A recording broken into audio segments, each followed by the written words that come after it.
지금부터 2024 헌납 8호 대통령 탄핵 사건의 제3차 변론기일을 진행하겠습니다. 변론 등의 속기와 녹취에 관한 내교 3조 1항에 따라 앞으로 별도의 지시가 없더라도 속기사항은 변론 전부에 대해서 속기를 하십시오. 당사자와 대리인의 출석을 확인하겠습니다. 청구인 측에서 소추위원 나오셨습니까? 김희수 변호사님, 송도환 변호사님, 법무법인 LKBN 파트너스 이광범, 장순욱, 김현근, 성관정 변호사님.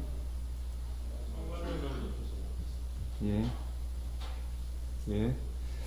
그 다음에 이공의 김선유 변호사님, 시민의 김남준 변호사님, 그 다음 도시의 이금규 변호사님, 다산의 서상범 변호사님, 클라스 한결의 박혁, 이원재, 김진환 변호사님,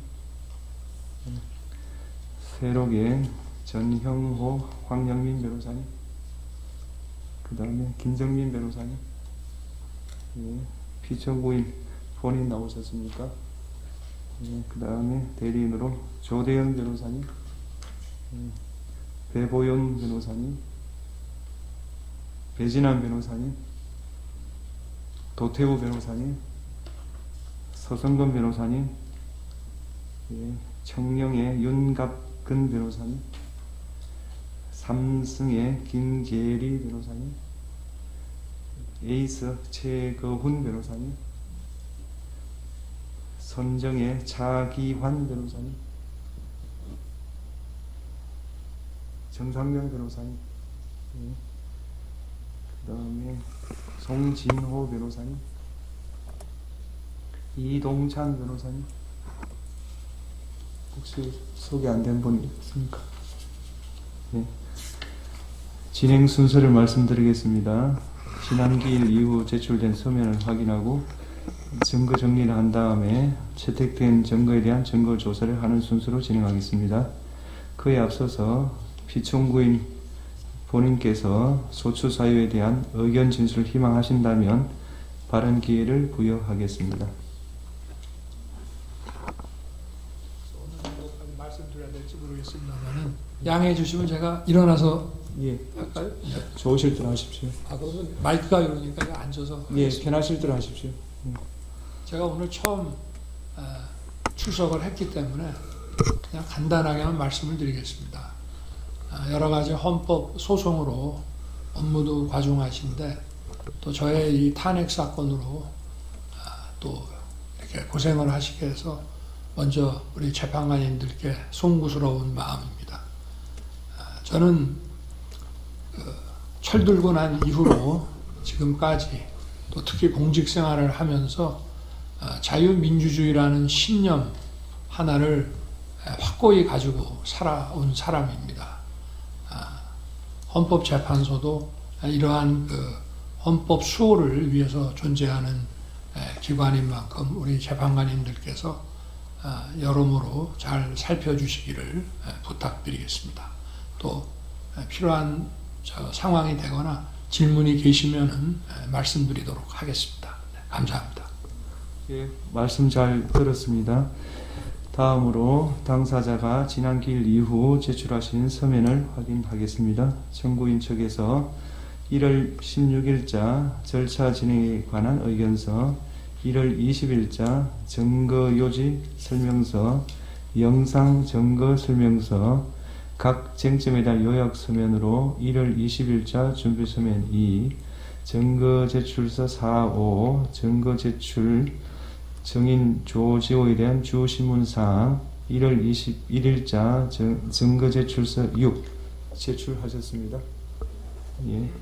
피청구인 측에서 1월 17일자 정인 김용현의 송달 장소에 대한 보정서, 1월 17일자 입증 대행 및 증거 제출서, 증거 동영상 재생 등 절차에 관한 의견서, 1월 20일자 증거 설명서 2 내지 6 입증 계획, 각 증거 제출 첨부 자료, 1월 20일자 각 사실조회 신청서 국가정보원 세계선거기관협의회 연수구 선거관리위원회 파주시 선거관리위원회 방송통신위원회 행정안전부 감사원 1월 21일자 각 사실조회 신청 및 문서 제출 명령 신청서 행정안전부 대통령실 국가정보원 1월 20일자 각 문서 제출 명령 신청서 감사원 외교부 한반도 평화교섭본부 북핵정책과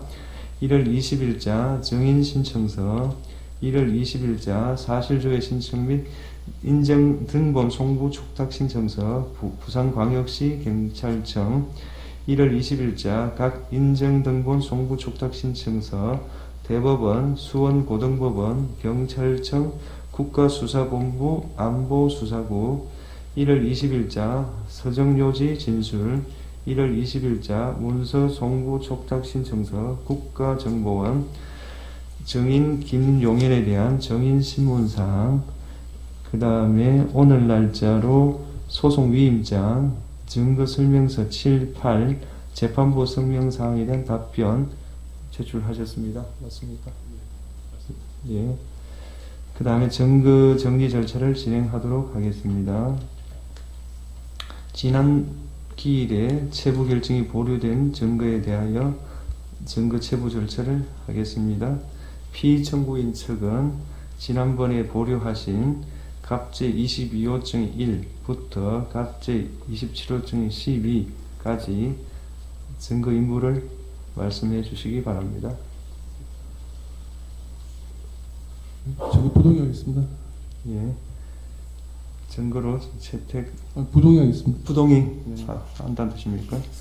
부동의 하는 경우에 갑제 22호증 1 내지 갑제 27호증 12는 중앙선거관리위원회 과천청사 선거정보센터 관악청사 선거연수원 CCTV 현장 영상으로 비진술 증거로서 전문법칙이 적용되지 않고 현장 상황과 개헌군 등의 동태가 그대로 녹화된 것으로 볼 수 있습니다. 따라서 증거로 채택하겠습니다.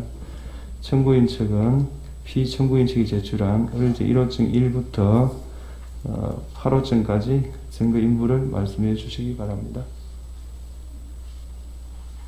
네, 저희는 동의는 하고 있던 취지만 부인하겠습니다. 예. 그리고 증거 언론 기사에 관해서는 아마 그 중에 언론 기사도 포함되어 있는 것으로 알고 있습니다만 그 부분은 지난번에 재판부에서 밝혀주신 그 기준에 따라 그 당시에 그런 취지의 보도가 있었다는 점만 예, 인정하겠습니다. 알겠습니다. 증거로 채택하겠습니다.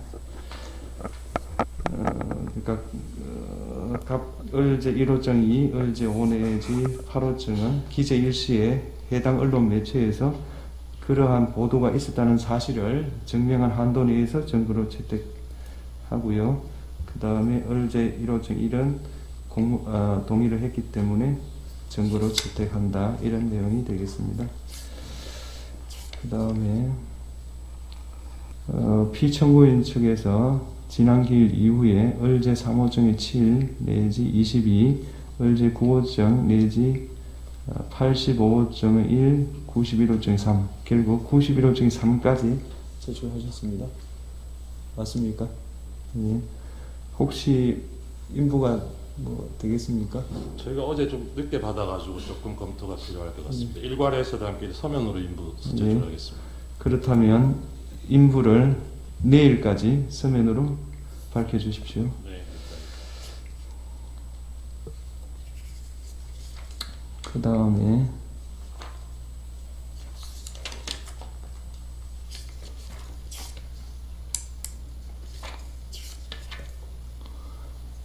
그 11조 가겠습니다. 청구인 측에서 지난 기일 이후에 갑제 29층 1 내지 35, 36의 1 내지 8 이렇게 증거로 제출하셨죠. 그렇습니다. 피청구인 측에서는 혹시 확인해 보셨습니까? 그건 내일까지 서면으로 제출하겠습니다. 예. 내일까지 증거 인부를 밝혀주시기 바랍니다. 그 다음 다음 13조 채택된 증거에 대한 증거 조사를 할 수 있도록 각자 그러니까 오늘 채택된 증거에 대해서요 서정 요지 진술을 준비해 주시고 영상 자료의 경우 중요 부분을 재생하여 시청할 수 있도록 꼭 시청해야 될 그 부분을 기일 전까지 특정해서 증거로 특정해서 제출해 주시기 바랍니다. 13조 문서 송부 촉탁 등 정리에 관해서 보겠습니다. 서울중앙지방검찰청에서 1월 16일, 1월 20일 기록 인정등본 송부 촉탁에 대한 추가 회신을 하였습니다. 청구인 측 확인해 보셨습니까? 네, 받았습니다.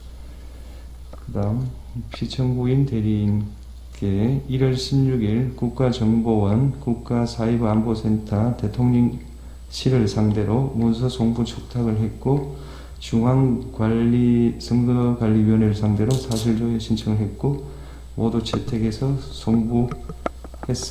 1월 17일 날이요.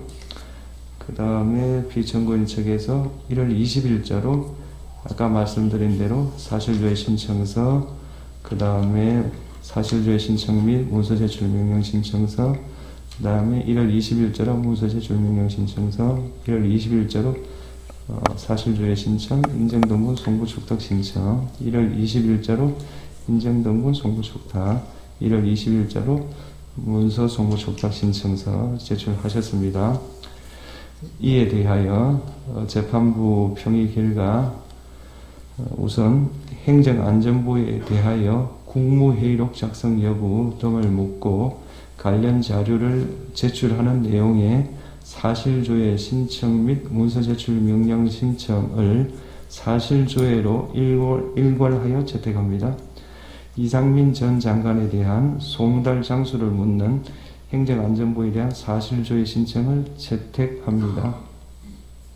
대통령실에 대해서 국무회의록 작성 여부를 묻고 관련 자료를 요청하는 사실조회 신청, 문서 제출 명령 신청은 사실조회로 일괄하여 채택하겠습니다.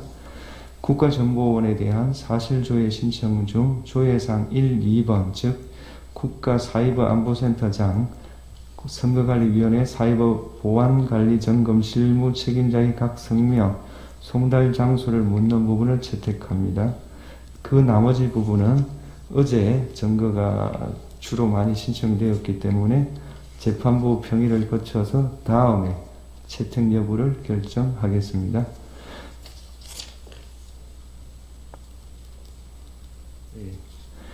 그 다음 정인 신청 관련해서 청구인 측 정인으로 홍장원, 조지호, 곽종근, 이진우, 여인영 채택했고요. 피청구인 측 정인으로 김용현, 그 다음에 김현태를 채택했습니다.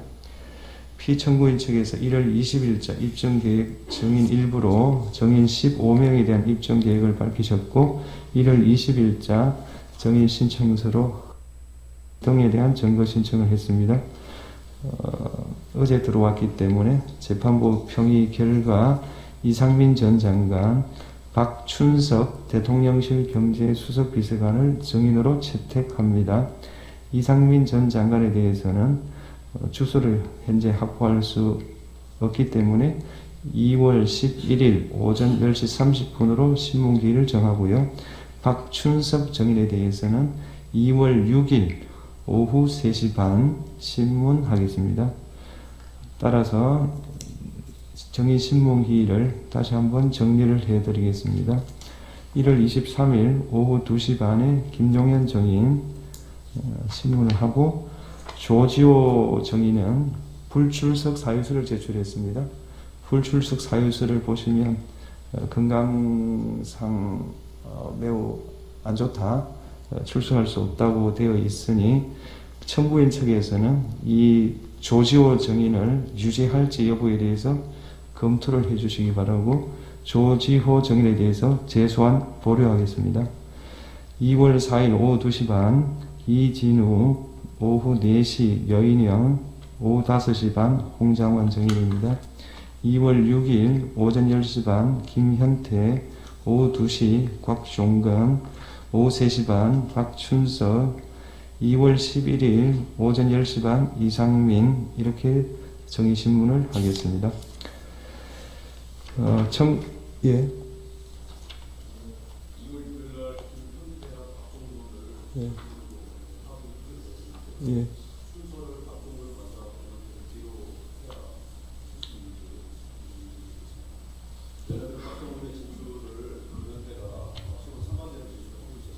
박정훈이 주고 김현태가 그 곽정훈의 진술에 대해서 어떤 반대 내용을 진술을 할 것이기 때문에 그거는 좀 힘들 것 같고요. 그걸 감안해서 주신문 반대 신문을 하시면 좋겠습니다. 송달 문제가 그렇게 쉽게 좀 잘 해결이 안 돼서 그렇습니다. 2월 4일 정의신문을 위한 신문사항을 청구인 측에서는 1월 30일까지 제출해 주십시오. 2월 6일 정인신문을 위한 정인신문 사항을 2월 3일까지 제출해 주십시오. 피청구인 측도 2월 6일 정인신문을 위한 정인신문 사항을 2월 3일까지 제출해 주십시오. 서정에 대한 증거 조사를 하겠습니다. 청구인 측은 증거로 채택되고 지난번에 서정의 요지를 진술하는 방법으로 증거 조사하기로 한 그 목록에 대해서 서정의 요지를 진술해 주시기 바랍니다. 재판장님, 저희가 이번에 제출했던 그 성명사항에 대한 답변을 한번 진술할 수 있는 기회를 먼저 주시고 증거 조사하실 수 있는지 좀 여쭙니다. 어떤 내용만? 저희가 재판부께서 주심 재판관님께서 성명을 구하신 사항이 있는데 예. 그걸 저희가 오늘 재판부 성명사항에 대한 답변으로 제출했습니다. 네. 그걸 먼저 좀 진술을 하고 증거 조사를 하실 수 있는 점을 여쭙니다. 예, 그럼 진술하시죠. 예. 지난번 변론 2차 변론기에 주심 재판관님께서 성명을 구하신 사항에 대해서 답변드리고자 합니다. 전번 답변서 3에 기재됐던 내용 중 포고령 1호의 작성 경위, 포고령에 기재된 국회 및 지방의회의 반국가적 활동의 의미, 야당의 만국적 행태와 병력 투입의 관계에 대해서 주심 재판관님이 성명을 구하셨습니다. 이에 대해서 말씀드리고자 합니다. 포고령 제1호와 관련해서 저희가 답변서 3에 실제로 그때 2024년 12월 3일 밤 11시경에 비상계엄이 발령되었고 같은 날 23시 28분 계엄사령관의 포고령 제1호가 선포되었는데 포고령 제1호는 국방부 장관 김용현이 국회 해상권이 존재하였던 예전의 군사정권 시절 계엄 예문을 그대로 필사하여 작성한 것을 피치연구인이 몇 자 수정한 것이었습니다. 그 기재 내용의 의미에 대해서 말씀드리겠습니다. 비상계엄은 피청구인이 만국적인 국정마비 상황을 사회 교란으로 인한 행정, 사법의 국가기능 붕괴 상태로 판단하여 계엄령을 발동하되 그 목적은 국민에게 거대 야당의 전무후무한 탄핵 소추 남발, 입법 폭주, 외교 안보 분야의 횡포, 예산의 무차별 삭감 등 국가 이익에 반하는 폐악 행위를 알려 호소하고 이를 멈추도록 호소하고 경고하고자 하는 것이었고, 그럼으로써 자유민주주의 헌정질서의 붕괴를 막고 국가 기능을 정상화하고자 하는 것이었습니다. 이에 따라 포고령은 계엄의 형식을 갖추기 위한 것이고 그 집행의 의사가 없었고 상위법과 저촉 소지가 있어서 집행할 수도 없는 것이었습니다.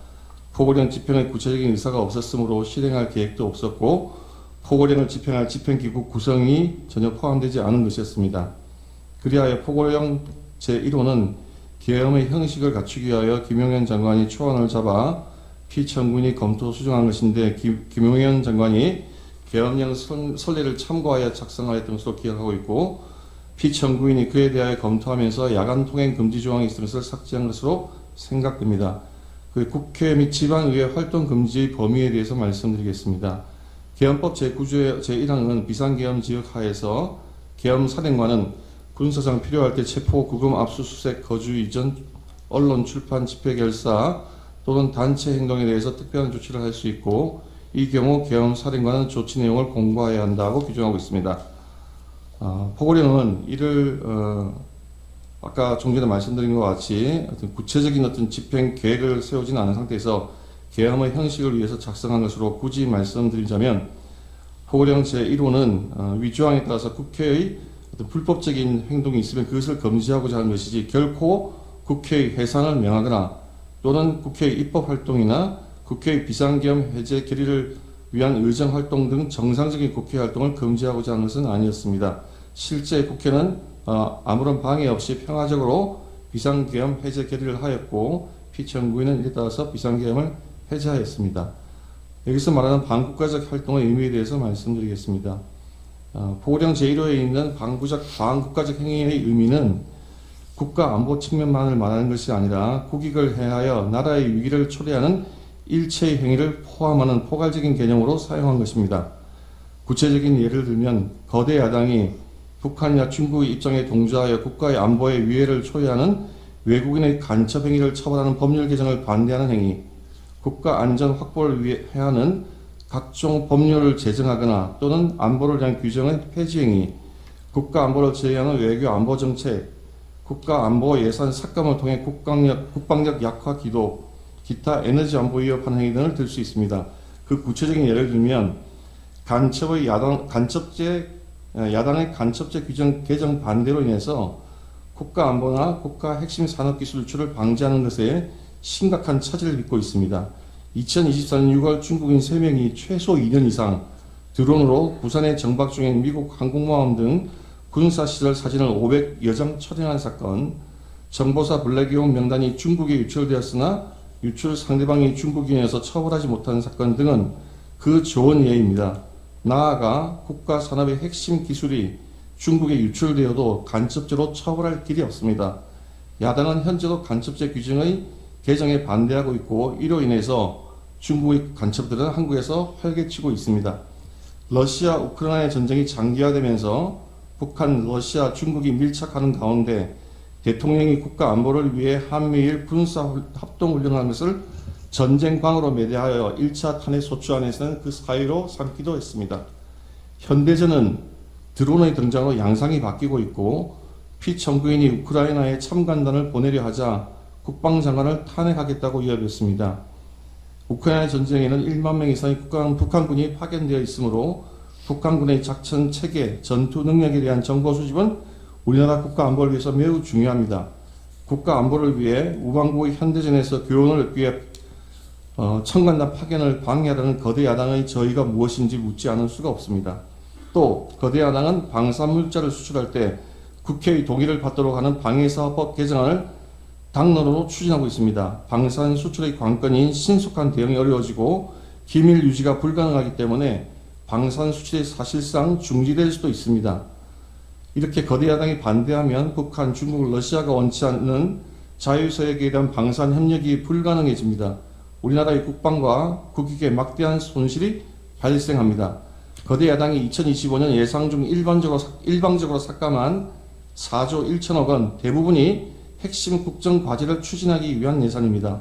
부족한 초급 장교 인력을 확보하기 위한 예산인 당직비, 수당, 그 인상 비용, 이사비 현실화, ROTC 생활지원금 인상비에 활동비를 다 삭감했고 북한의 핵과 미사일 위로부터 국가와 국민을 지키기 위한 한국형 3축 체계 킬체인 예산을 대폭 삭감했으며 드론 전쟁 대비 예산을 삭감하여 사업을 중단시켰고 정밀 유탄 사업도 차질을 빚게 했습니다. 북핵의 위협에 대응하기 위한 핵심 방위 사업 예산을 이렇게 일방적으로 대폭 삭감한 저희를 묻지 않을 수 없습니다. 거대 야당이 대한민국의 생존이 걸린 에너지 안보도 위협하고 있습니다. 지난 정권 내내 탈원전 정책으로 인해서 에너지 안보의 기반을 무너뜨려 놓고 원전 생태계를 복원하려고 하는 현 정부의 노력을 사사건건 제동을 걸고 있습니다. 24조 원 규모의 체코 원전 사업에서 어렵게 우선 협상자에 선정되었을 때에도 정부의 노력을 지원하여서 우리나라를 위한 산업 수출을 이루기는커녕 덤핑 수준의 가짜뉴스를 내놓고 한미 원자력 협력의 핵심 과제인 차세대 원전기술 SFR의 R&D 계산도 90%나 대폭 삭감을 해버렸습니다. 이렇게 우리나라의 원전 경쟁력이 떨어지면 우리나라의 산업 경쟁력이 급격히 위축될 뿐만 아니라 지금 현재 원전 확대에 열을 올리고 있는 중국이 가장 큰 이익을 보게 됩니다. 거대 야당은 동해가스전 시추 예산, 이른바 대왕고래 사업 예산을 사실상 전액 삭감하여 온 국민이 바라는 산유의 꿈을 무산시키려 하고 있습니다. 지금 세계가 급격히 재편되면서 글로벌 에너지 공급망이 흔들리고 안전적인 에너지 자원 확보가 국가의 생존에 직결되고 있습니다. 최대 140억 배럴 2270조 원에 달할 수 있는 대왕고래 사업에 성공한다면 우리의 에너지 자립과 에너지 안보를 획기적으로 강화할 수 있음에도 불구하고 오로지 정치적인 목적으로 사업 진행을 가로막고 있습니다. 그뿐만 아니라 거대 야당은 우리 사회의 안전을 지키기 위한 필수 예산도 무차별 삭감했습니다. 검찰, 경찰의 내년 특경비, 특활비, 치안활동비 예산을 전액 삭감했습니다. 검찰 587억 원, 경찰 31억 원에 달하는 예산을 아예 0원으로 만듦으로써 수사를 제대로 하지 못하게 하고 있습니다. 이로 인해서 마약 범죄라든지 또는 치안 범죄 등의 활동이 줄어들면 그것이 과연 누구에게 이익이 되고 누구에게 피해가 되겠습니까? 또 이러한 예산은 금융사기 사건, 성범죄를 비롯한 사회적 약자 대상 범죄, 마약, 조폭 등 민생 침해 사건 수사 그리고 대공 수사에도 쓰이는 예산인데 이것을 다 삭감하는 저희는 무엇입니까? 대한민국을 마약과 조폭과 성범죄자들이 활개치게 나라로 만들겠다는 것인지 묻지 않을 수가 없습니다. 거대 야당은 자신들의 비위를 조사했다는 이유로 감사원 특경비 60억 3,800만 원도 전액 삭감했습니다. 이 또한 감사원이 감사를 통해서 자신들의 비위를 캐지 못하도록 하는 것이라고 하지 않을 수가 없습니다. 나아가 대통령실 국가안보실의 특활비 80억 5천만 원도 전액 삭감했습니다. 민주당 자신이 정부일 때에는 오히려 대통령실의 특활비가 96억 원에 달했습니다. 이와 같이 예산을 무분별하게 삭감하는 것은 국가의 정상적인 활동을 방해하고 차질을 빚게 하는 것이라고 하지 않을 수가 없습니다. 이러한 것은 상권 분립의 헌정 질서에도 위배되는 것이고 국헌문란행위라고 판단하지 않을 수가 없습니다. 그러면서도 국회의원의 해외 출장비에 쓰이는 국회의원들의 해외 출장에 쓰이는 국회 특경비 예산은 195억 원으로 유지하고 연봉은 1억 6천, 국회의원들의 연봉은 1억 6천만 원으로 오히려 인상을 했습니다. 나아가 거대 예산의 예산 폭군은 민생과 서민들의 민생과 미래까지 위협하고 있습니다. 대통령은 그동안 직접 전국을 돌며 민생 토론회를 열어 현장의 의견을 수렴하고 공직자들이 밤잠을 아껴가며 피부에 와닿는 정책을 개발해 놓았습니다. 그러나 거대 야당의 무자비한 핵심 예산 삭감으로 많은 사업이 중단될 위기에 처해 있습니다. 기초과학연구, 양자 반도체 산업, 바이오 산업 등 미래 성장 동력이 될 산업의 예산을 대폭 삭감했습니다. 산업 생태계 조성을 위한 혁신 성장 펀드, 강소기업 육성 예산도 삭감했습니다. 또 긴급 상황에 대처하기 위한 예비비를 무려 2조 4천억 절반이나 삭감을 해서 삭감했고 이 가운데 1조 원은 재해 대비 예산입니다. 매년 폭염, 폭우, 태풍 등 기상이변이 속출하는 상황에서 국민 피해가 더 커질 수밖에 없습니다. 작년에 보셨듯이 무한 공항 사고 같은 그런 재해가 생겼을 때 그런 의도치 않은 예상치 않은 피해자가 생겼을 때 국가가 도와줄 수 있는 그런 예비비마저 대폭 삭감한 것입니다. 거대 야당은 팬데믹에 대비하는 백신 개발 지원과 관련된 R&D 예산도 대폭 삭감했고 의료개혁의 추진에 반드시 필요한 전공의 지원 사업 예산도 삭감했으며 어려운 청년들을 돕기 위한 청년 일자리 지원 사업 예산도 삭감하고 취약계층 아동자산 형성 지원 사업도 삭감했으며 아이 돌봄 수당도 무차별 삭감했습니다. 이러한 악의적인 예산 삭감은 나라를 망국의 위기로 몰아내려는 목적이 뚜렷한 것입니다. 그리고 그 피해는 고스란히 국민들에게 돌아갈 수밖에 없습니다.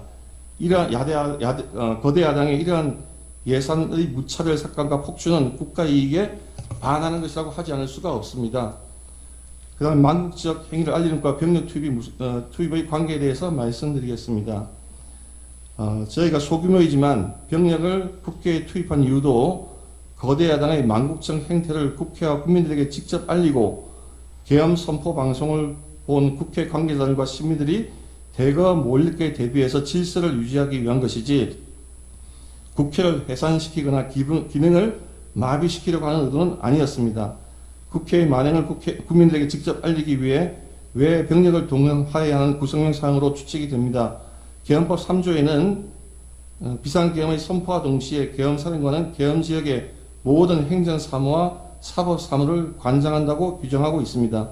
따라서 계엄이 선포되면 질서 유지 업무는 계엄사령관이 관장하게 되고, 그렇기 때문에 이 사건 계엄 당시에도 많은 시민들이 몰려들 것이 예상되는 국회의 질서를 대비하기 위해 군이 보충적으로 인원을 파견하고 보다 많은 경찰이 그 외곽 경비를 하게 된 것입니다.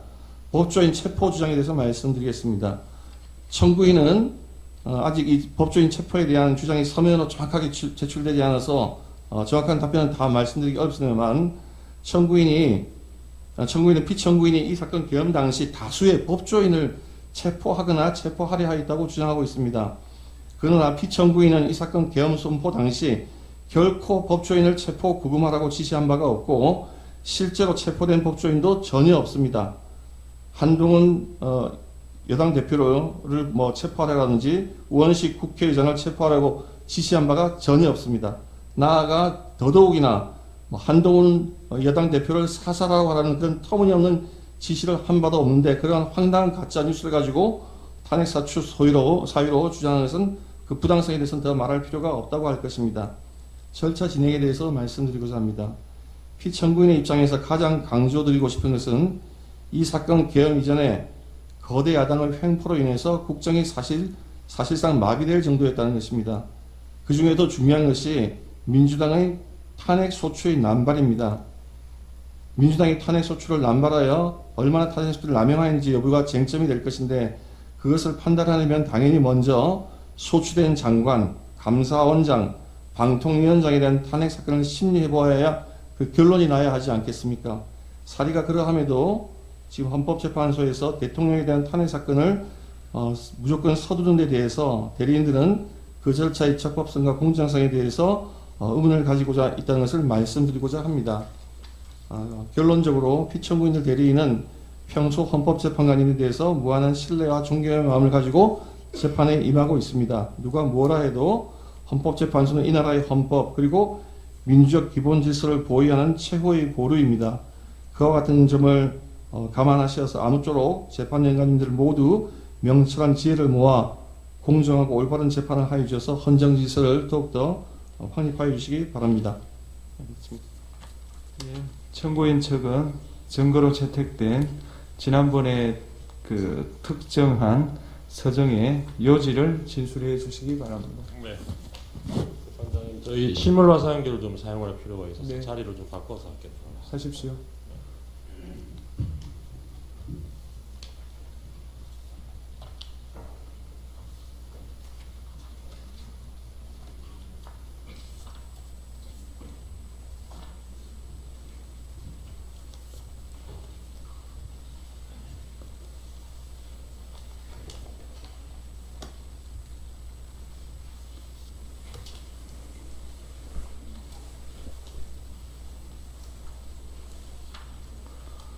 되나요?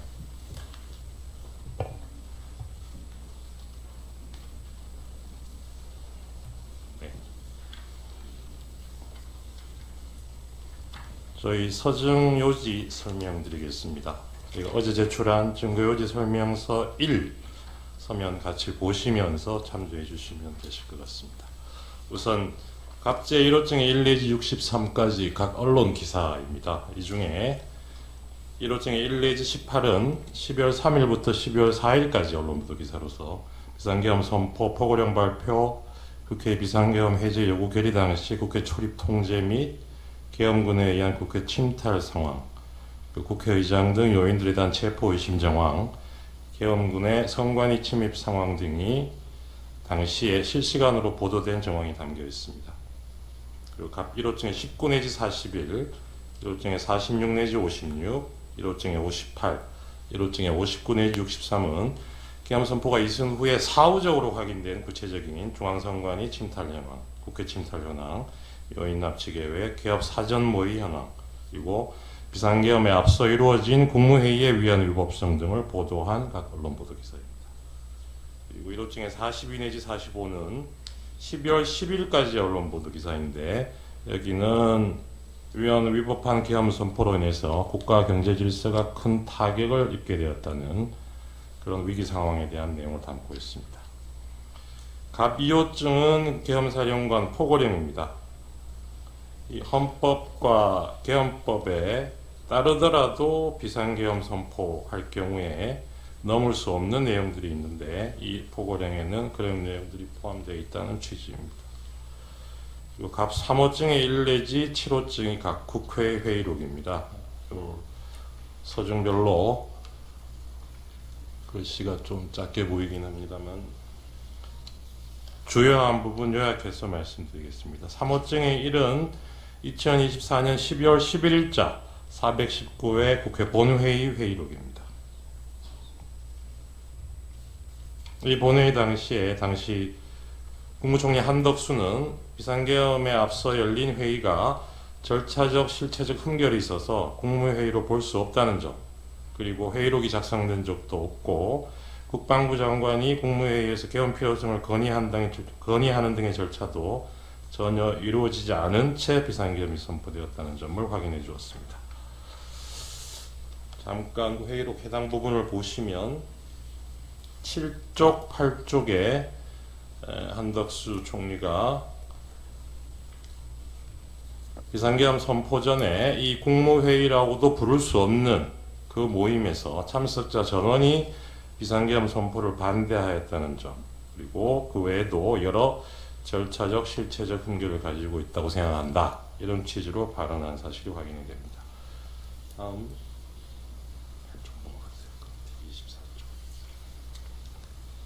24쪽에서는 한덕수 총리가 다른 국무위원들과 함께 피청구인을 설득해서 계엄 선포를 막을 목적으로 피청구인이 아닌 자신이 국무위원들을 소집했다는 내용이 확인이 됩니다. 그리고 43쪽에는 이 당시에 계엄사령관에 대한 심의도 전혀 거치지 않았다는 의미 얘기하고 있습니다. 49쪽에는 결론적으로 이 비상계엄을 선포한 회의는 국무회의로 볼 수 없다고 생각한다, 이런 자신의 생각도 밝히고 있습니다. 61쪽입니다. 한덕수 총리는 국방부 장관이 국무회의 석상에서 계엄의 필요성을 정식으로 건의하지 않았고 정식 심의를 거치지도 않았으며 회의록도 작성된 바 없다고 밝히고 있습니다. 다음 갑 3호증의 2입니다. 12월 13일자 제319회 419회 국회 본회의 회의록입니다. 이날 한덕수 총리, 최상목 부총리, 선관위원장, 중앙선관위원장 노태하, 외교부 장관, 법무부 차관이 출석해서 계엄 당시 상황에 관한 발언을 했습니다. 여기서 중앙선관위원장 노태학은 계엄군의 선관위 무단 점거, 서버 탈취 시도가 위법 반응에 해당한다는 점이 명백하다고 진술을 해줬고, 선관위 시스템상 부정선거가 불가능하다는 점도 확인을 해주었습니다.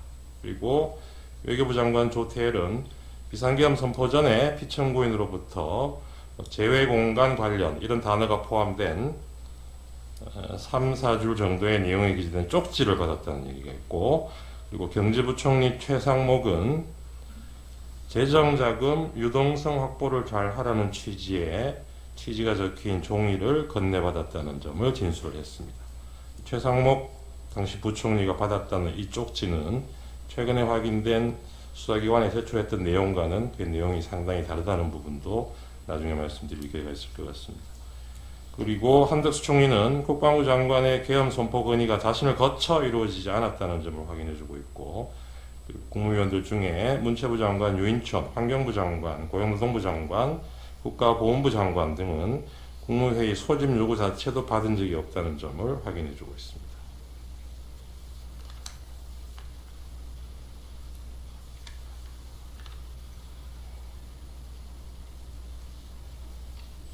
예, 요약한 부분으로 가름을 하고, 이 부분은 3호증의 2는 이걸로 가름을 하겠습니다.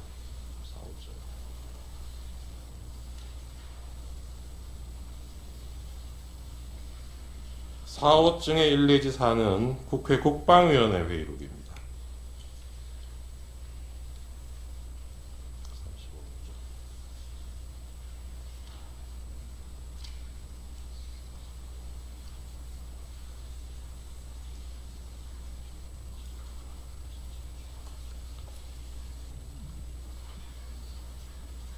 사호증의 1은 2024년 9월 2일자 국회 국방위원회 회의록인데요. 이날은 당시 국방부 장관 후보자였던 김영현에 대한 인사청문회가 열린 날입니다. 이 자리에서 김영현은 국민이 계엄을 용납하지 않고 군도 따르지 않을 것이다. 계엄 문제는 시대적으로 맞지 않다. 지금 이 상황에 계엄이 통하지 않을 것이다. 이러한 취지로 당시 이 계엄 의혹을 제기한 야당 의원들에 대한 질문에 대해서 이 비상계엄에 대해서 자신은 이렇게 생각한다는 인식 내용을 보여주었습니다.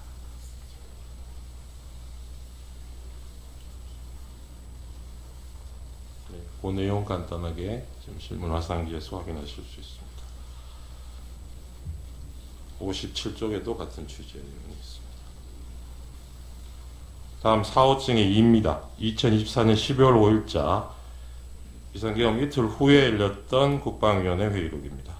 이 자리에 계엄사령관, 군참모총장 박안수, 국방부 차관, 현재 장관 직무대행을 하고 있는 김선호, 그리고 국방부 기획관리관 등이 출석을 해서 계엄 당시의 상황에 관해서 진술을 했습니다. 이 자리에서 군참모총장 박안수는 포고령을 비상계엄 선포된 이후인 10시 30분부터 11시 사이에 처음 받고 김영현 장관으로부터 건네받았다는 점, 그리고 자신이 계엄사령관이 된 후에 특전사령관, 방척사령관, 수방사령관, 경찰청장과 여러 차례 통화한 사실을 진술하고 있습니다. 그 중에 61쪽 보시면 이때 박안수가 12월 3일 오후 11시 30분경에 경찰청장 조지호에게 전화통화로 포고령 1항에 관해서 설명을 하면서 지시한 사실을 인정하고 있습니다. 다음 4호증의 3입니다. 12월 10일자 국회 국방위원회 이날은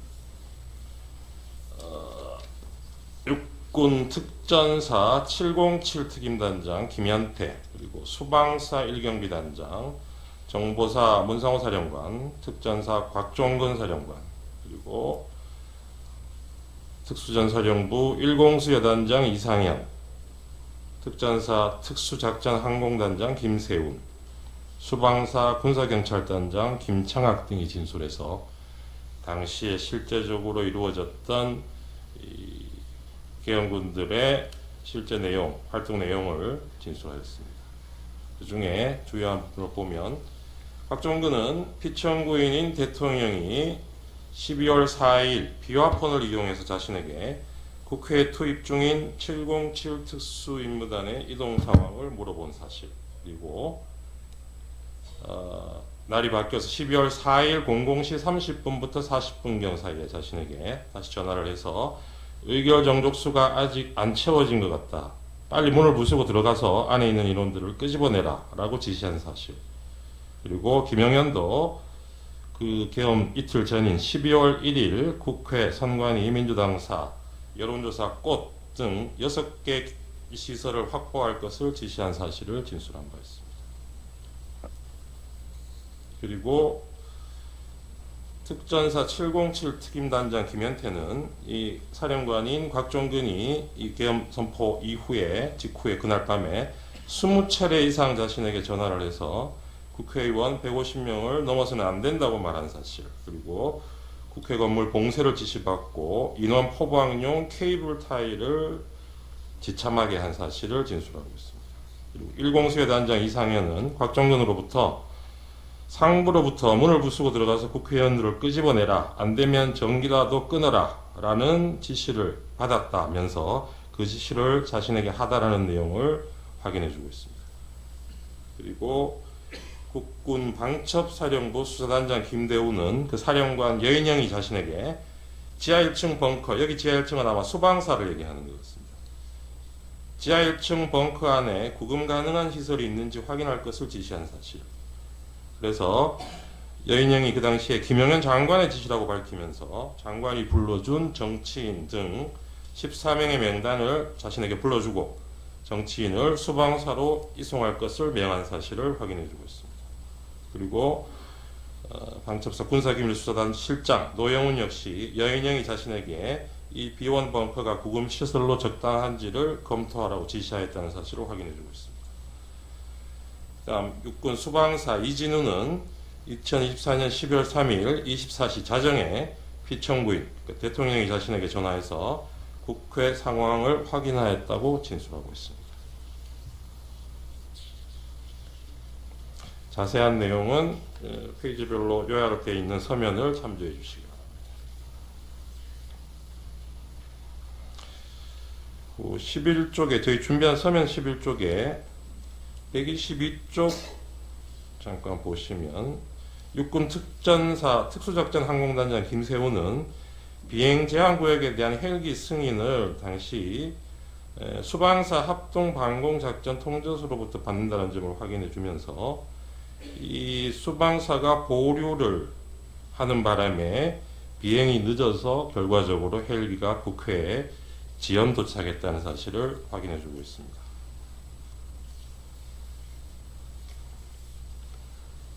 사호증의 4로 넘어가겠습니다.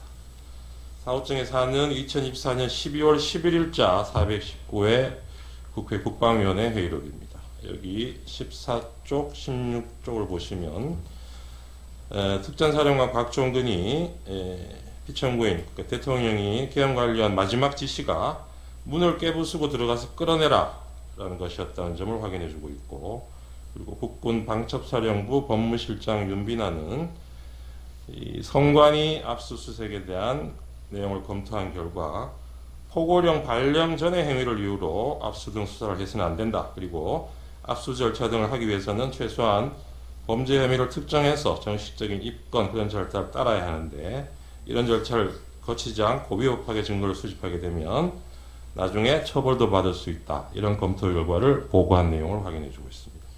다음 갑 5호증의 1, 2 국회 행정안전위원회 회의록입니다. 5호증의 1은 그중에 12월 5일자 국회 행안위 회의록입니다.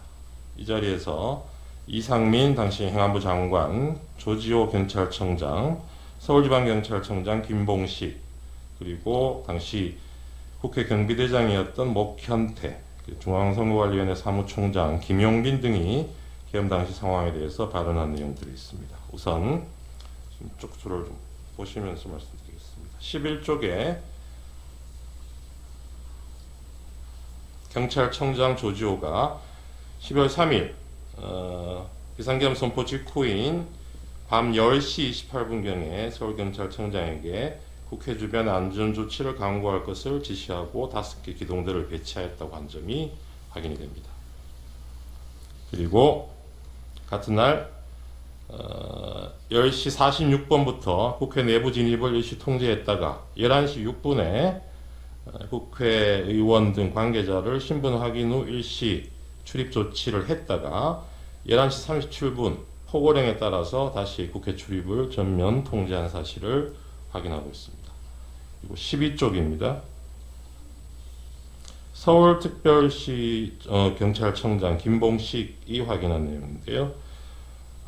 포고령 공포 이후에 본청의 지침을 받아서 같은 시간입니다. 11시 37분부터 국회 출입을 전면 통제했고 12월 4일 01시 01분경 계엄 해제 의결 이후에 국회 사무총장의 요구에 의해서 1시 46분경부터 관계자 출입을 허용했다는 내용이 확인됩니다. 그리고 12쪽에서 13쪽 보시면 중앙선관위 사무총장 김용빈의 진술 내용인데요. 계엄 선포 직후에 계엄군 10명이 계엄 선포 직후인 10시 30분, 밤 10시 30분에 청사 내에 투입이 됐고 같은 시각 경찰 10여 명이 청사 정문 출입 통지를 실시하였다고 확인을 해주고 있습니다. 그리고 경찰 90여 명이 11시 50분경에 추가로 투입돼서 청사 밖에 대기하고 있었고 계엄군 100여 명이 12월 4일 00시 30분 추가로 청사 내에 투입돼서 청사를 점거하는 상황이었다고 확인해주고 있습니다. 그리고 이때 최초 투입된 계엄군 10여 명이 선관위 야간 당직자 등 5명의 핸드폰을 압수하고 행동감시 및 청사 출입 통제를 실시했다고 확인하고 추가 투입된 100여 명은 1층 로비 등에서 경계작전을 실시하면서 총 3시간 20여 분간 점거되었다는 사실을 확인해주고 있습니다. 그리고 54쪽에 경찰총장 조지호의 진술 내용입니다. 계엄사령부로부터 주요 포스트인 선거관리위원회에 대한 적절한 조치가 있을 것이라는 요청을 받고 자신의 경력 배치를 지시를 했다는 내용을 확인해주고 있습니다. 그리고 54쪽에 국회경비대장 64쪽입니다. 목현태의 진술이 있습니다. 이때 서울특별시 경찰청 무전망으로 지시를 받아서 12월 3일 11시 37분경부터 국회의원 출입을 포함한 국회 출입을 전면 통제하였다는 사실을 확인해주고 있습니다. 그리고 그 전에 10시 49분부터 국회 외부에서 내부로 들어가는 인원을 원천 차단하는 지시가 내려와서 실제적으로 국회의원 출입도 포함해서 전면 통제가 이루어졌다가 11시 7분경 일시 해제됐다가 11시 37분에 다시 또 전면 통제로 그렇게 바뀐 사정을 구체적으로 진술하고 있습니다. 97쪽에 보면 중앙선관위 사무총장 김용빈 진술이 다시 나오는데 이 중앙선관위 CCTV를 확인한 결과 시간대별로 계엄군과 경찰이 선관위 청사나 주변에 배치돼서 어떤 경계 활동을 하고 침입 행위를 했는지 시간대별로 자세한 내용을 진술하고 있습니다. 그리고 94쪽에 보시면 경찰청장 조지호가 당일 밤 11시 20분에서 30분 사이에 계엄사령관과 통화를 했고 그때 계엄사령관이 국회 통제를 요청했다고 한 사실을 인정하고 있습니다. 그 당시에 선거관리위원회에 대해서도 계엄사령관으로부터 통제 요청이 있었다는 사실을 확인해주고 있습니다. 141쪽, 149쪽 보시면 선관위 사무총장 김용분이 계엄군이 직원들과 핸드폰 압수한 내용 다시 한번 확인해주고 있습니다. 다음 각 5호증의 2024년 12월 13일자 국회 행정안전위원회 회의록입니다. 이날 서울특별시 경찰청의 차장, 지금 현재 청장을 직무대행하고 있는 최현석 차장, 그리고 경기 남부경찰청장 김준영, 서울특별시 경찰청 경비부장, 그리고 경비안전계장 등이 당시의 상황에 대해서 진술한 내용이 담겨 있습니다. 이 자리에서 주진우, 최창북 등은 비상계엄 당시의 국회 통제 상황을 구체적으로 얘기하고 있고 경기 남부경찰청장 김준영은 경찰의 선관위 투입 사실을 확인해주고 있는데 그 주요 내용을 잠깐 보시면 8쪽에서 서울특별시 경찰청장 경비부장 주진우는 12월 3일 저녁 7시에서 9시경 비상계엄 당시 청장이었던 서울시 청장이었던 김범식으로부터 호출을 받아서 미리 투입할 수 있는 이 경찰 부대들이 어떤 부대들이 있는지 그 정도로 확인하고 자신이 추가로 한 개 부대 정도 더 이동할 수 있다는 내용으로 답변한 사실을 확인해주고 있습니다. 그리고 12쪽에 보시면 경비안전계장 최창복도 서울특별시 경찰청장 김봉식으로부터 이 국회에서 계엄군이 와 있으면 국회 안으로 들여보낼 것을 지시받았다는 내용을 확인해주고 있습니다. 18쪽 보시면 경기도 남부경찰청장 김준영이 계엄 당시에 조지호로부터 12월 3일 10시 41분경에 선관위 그리고 선관위 연수원에 경찰력을 배치해서 안에 있는 사람이 밖으로 나오는 것은 놔두고 진입을 통제하라는 지시를 받았다고 확인해주고 있습니다. 그리고 33쪽을 보시면 이 당시의 경찰차 차장 현재 직무대행하는 이호영이 국회 외부 통제를 위해서 경찰이 동원되었고 경찰이 계엄군 700명의 국회 내로 진입하는 것을 도왔다는 사실을 확인해주고 있습니다.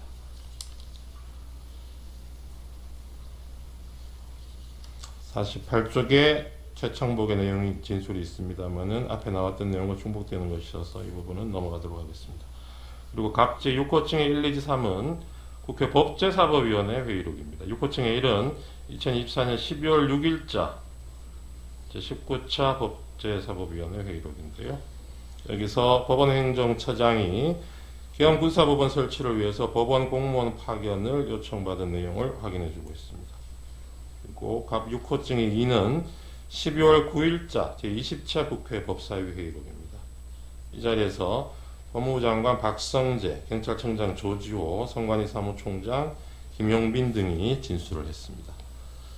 여기서 주요 내용을 잠깐 보시면 41쪽입니다.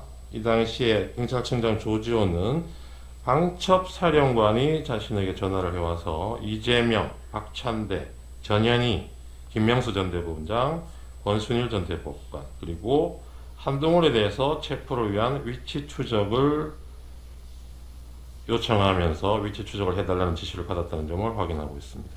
45쪽에서는 선관위 사무총장 김용빈이 이 당시에 선관위 관계자들이 직원들이 내부에 감금되어 있다고 사실을 확인해주고 있고요.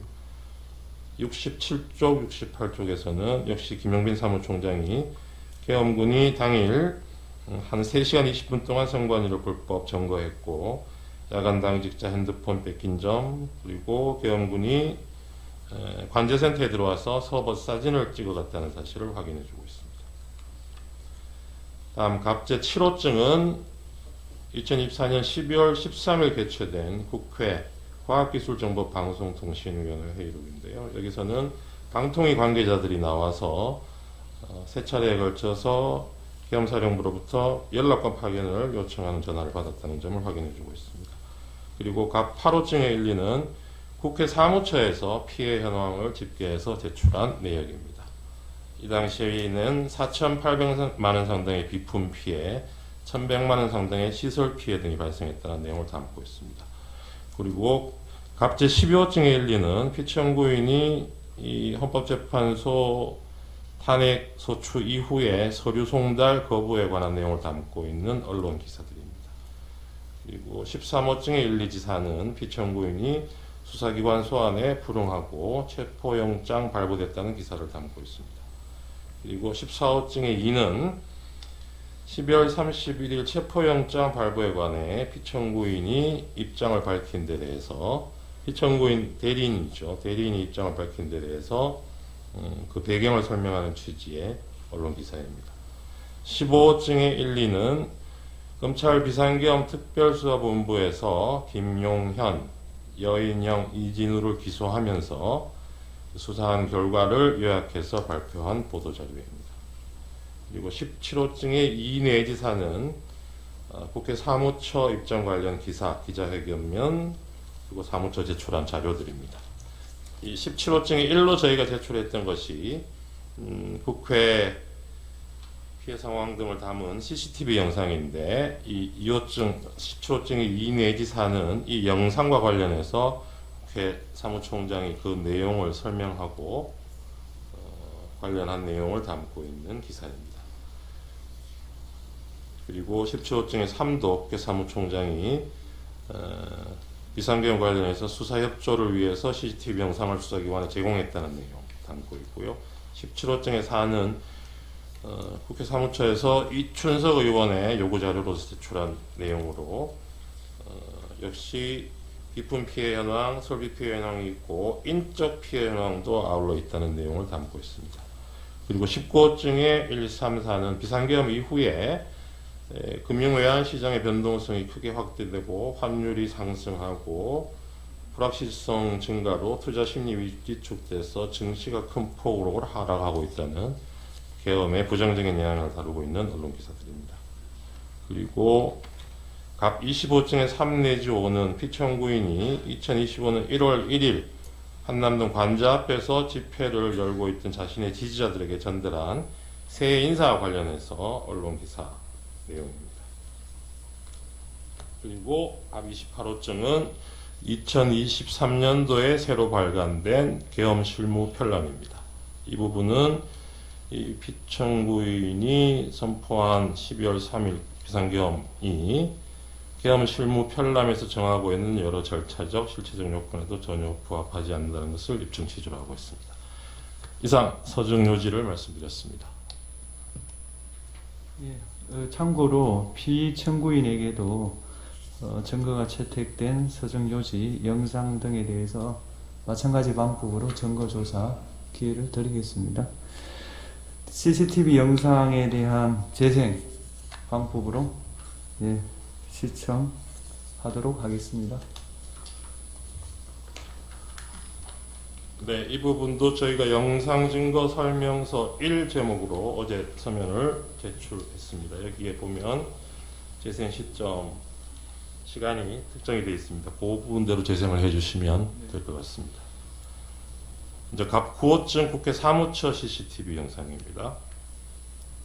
재생되는 장면 보면서 말씀드리겠습니다. 지금 보시는 장면이 12월 3일 밤 11시 49분경부터 다음날 12월 4일 00시 11분경까지 육군 특전사 707 특수임무단 병력이 탑승한 헬기가 국회의사당 후면 운동장에 3대씩 순차로 착륙하는 모습입니다.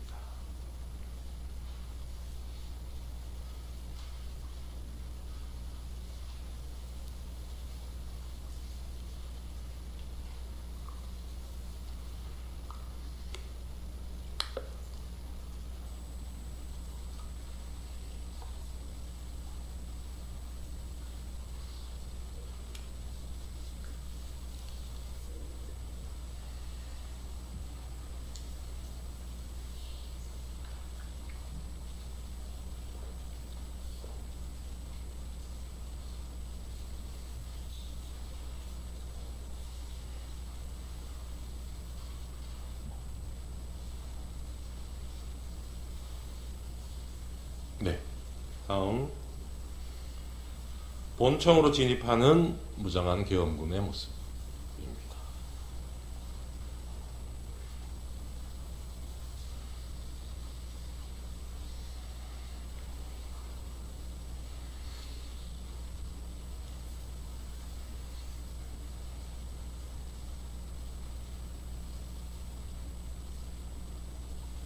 다음 12월 4일 00시 34분경에 707 특수임무단장 김현태를 포함해서 약 15명의 병력이 국회의사당 우측면으로 이동해서 미리 준비한 망치로 유리창 2개를 깨뜨리고 국회의사당 내부로 침투하는 모습입니다.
유리창을 깨고 들어가는 모습.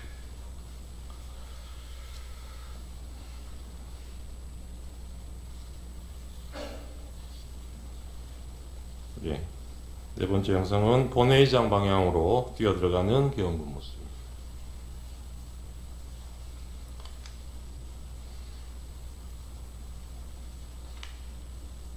그리고 본회의장 앞장면인데 국회 내 당직자, 보좌관 이런 분들이 계엄군의 국회의사당 진입을 막기 위해서 소화기를 분사하니까 이를 피하기 위해서 잠시 물러서다가 대치 상태를 계속해서 유지하고 있는 계엄군들 모습입니다.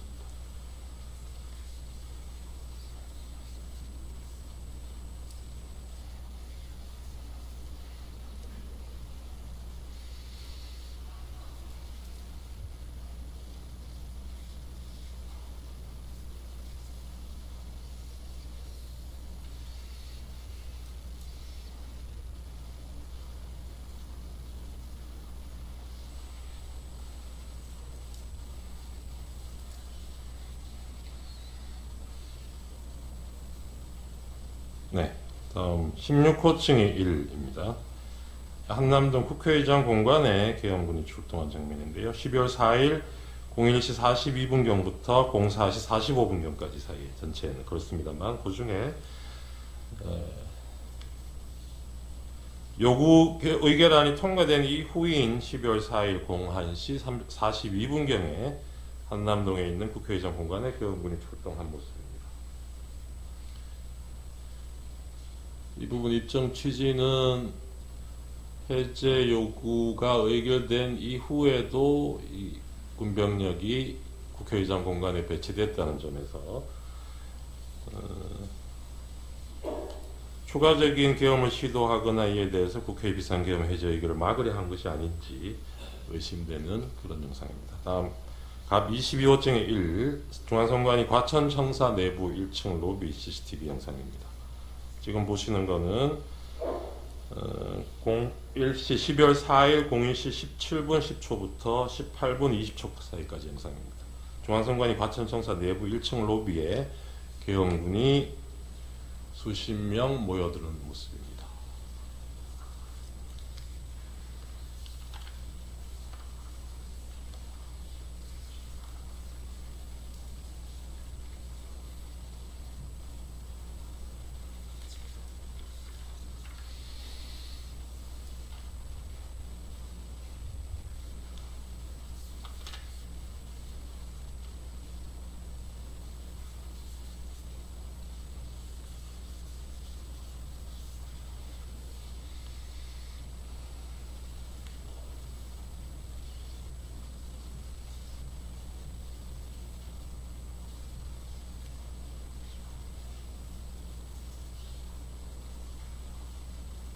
다음 갑 22호증 23입니다.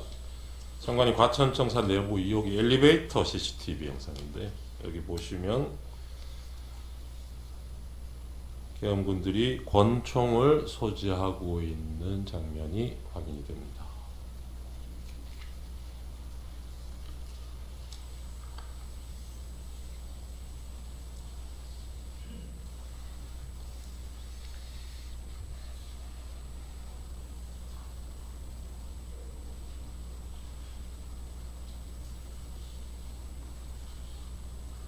다음 갑 22호증이 24입니다.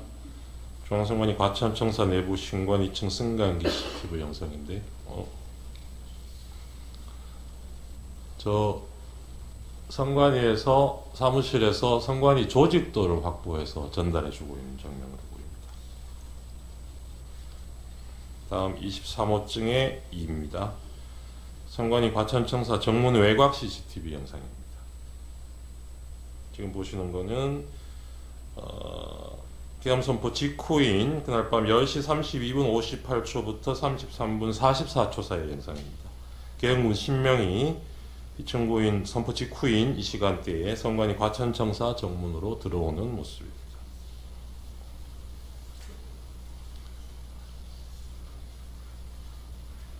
미리 준비되지 않았더라면 계엄 선포 직후에 4, 5분 후에 저렇게 바로 계엄군들이 선관위 청사로 진입할 수는 없었다는 취지입니다.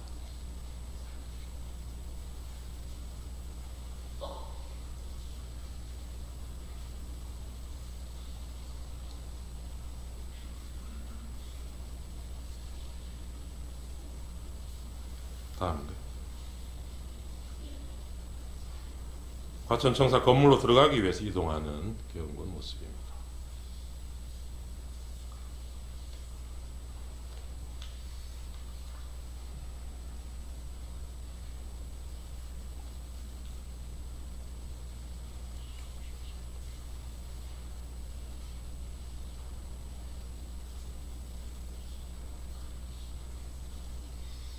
네. 23호증의 18 과천청사 정문 우측 영상입니다.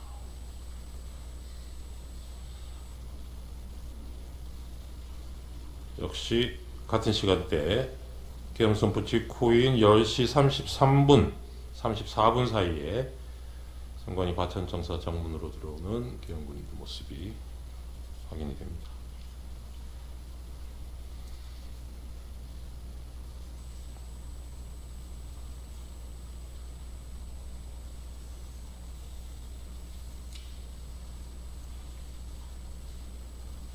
정문으로 들어와서 청사 경내 청사 안으로 들어오는 모습이에요.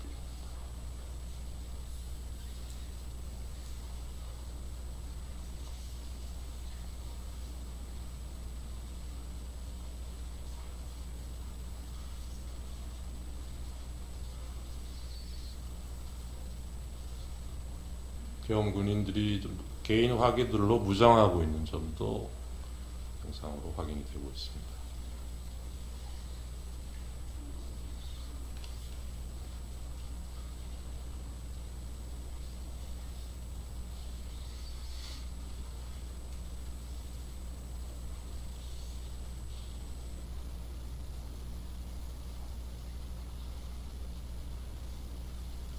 이 부분은 앞에 보셨던 영상이랑 같은 내용을 아마 각도만 다르게 잡은 있는 것 같아서 조금 생략하셔도 될 것 같고 24호증에 1로 넘어가 주셔도 좋을 것 같습니다. 네, 이 부분은 선관위 선거정보센터 CCTV 영상 파일인데요. 시간은 그날 10시 32분부터 33분 사이입니다. 이게 서버실인데 군인들이 서버실 내로 들어오는 장면입니다. 아까 정문으로 들어왔던 시간하고 비교해 보시면 들어오자마자 이 바로 서버실로 시간상으로는 그렇게 이동을 한 것으로 보입니다.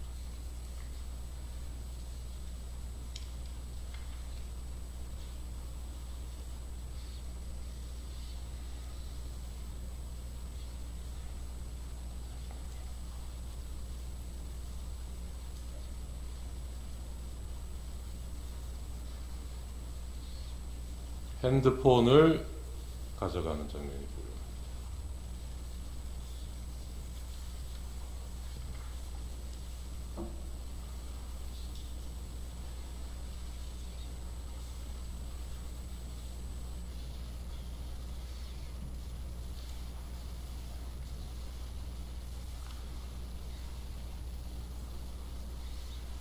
(24호증에) 3 보고 계십니다.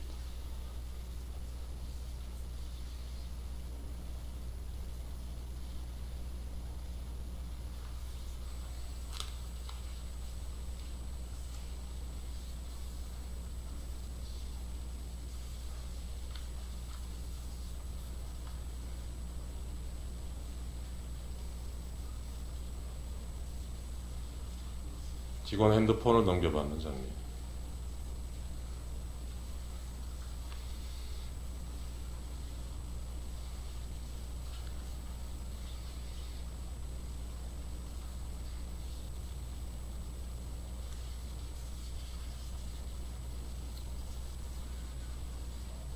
다음 24호증의 13입니다. 선관위 선거정보센터 CCTV 영상인데요. 전산실 서버가 위치하고 있는 전산실 내부 모습입니다.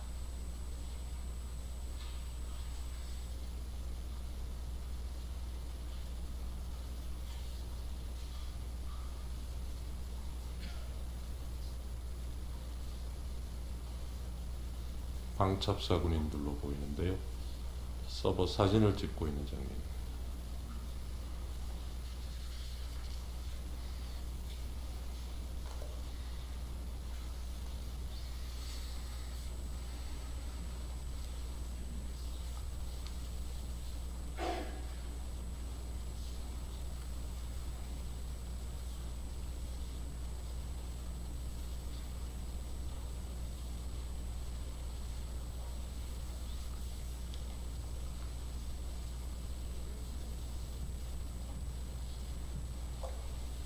다음 파일로 넘어가 주셔도 좋을 것 같습니다.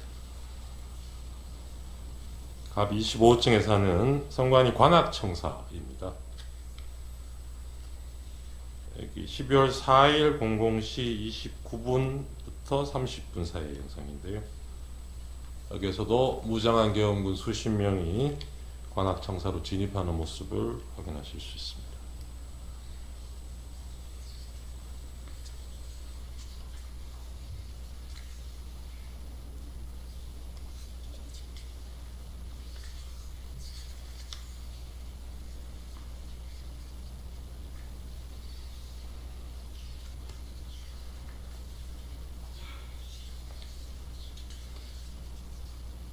네, 여기는 역시 같은 관악청사 뒤편 공간인데요. 화단이 있는 이 공간에도 군인들이 배치가 돼서 건물을 통제하고 있는 모습을 확인하실 수 있습니다.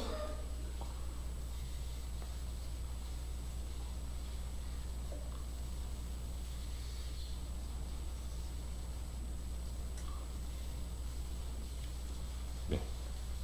다음 각 26호증의 2입니다. 여기는 선관위 수원에 있는 선거연수원 건물입니다. 본관동 1층 현관 앞에 설치된 CCTV 영상인데 12월 3일 밤 11시 31분부터 32분 사이 영상입니다. 선거연수원에 경찰들이 집결해서 지휘관 지시를 받아서 이동하는 모습입니다.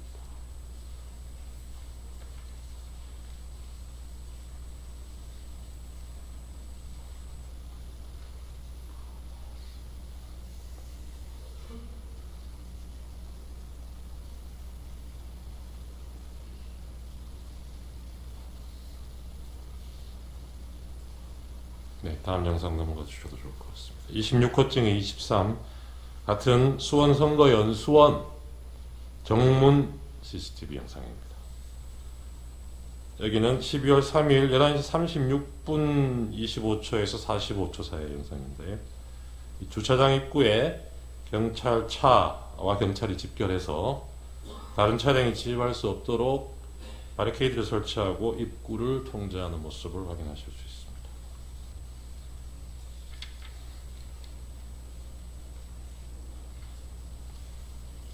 다음 영상입니다.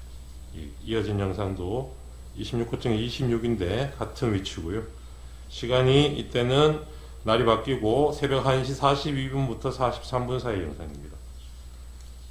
경찰 버스 2대가 진입하고 해당 버스에서 내린 경찰들이 연수원 내부로 집결하는 모습을 보고 계십니다.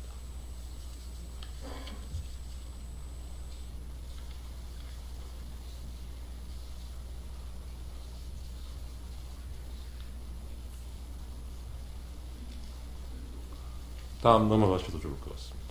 26호증의 37입니다. 선거연수원 CCTV 정문 영상인데 날이 밝아오는 12월 4일 07시 12분 13분 사이 영상입니다.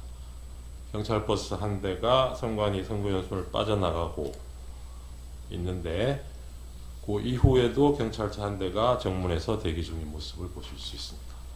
이상 영상 증거 설명을 마치겠습니다. 그 청구인 측이에요. 한 가지 확인하겠습니다. 네.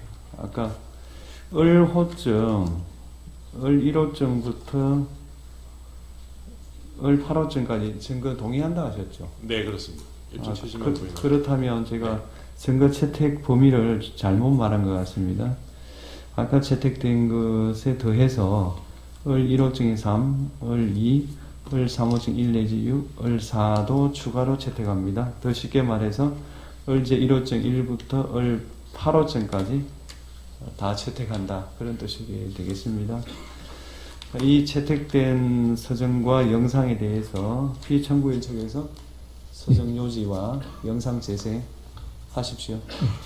우선 반대신문 기회가 부여되지 않은 진술에 대해서 피청구인 청구인 측이 소개 진술을 한 것에 대해서 이후 우리 심판 과정에서 상세하게 반박이 이루어질 예정이겠습니다만은 우선 짧게 말씀드리면은 청구인 측은 대통령의 헌법상 권한으로 헌법에 기재된 비상계엄에 대해서 내란 몰이로 수사를 하면서 며칠 뒤인 7일, 8일에 전격적으로 구속이 이루어지고 모두가 이런 상황에서 무서워하면서 책임 전가를 하고 있는 상황 속에서 진술이 이루어진 것들을 지금 보이고 있다고 하겠습니다.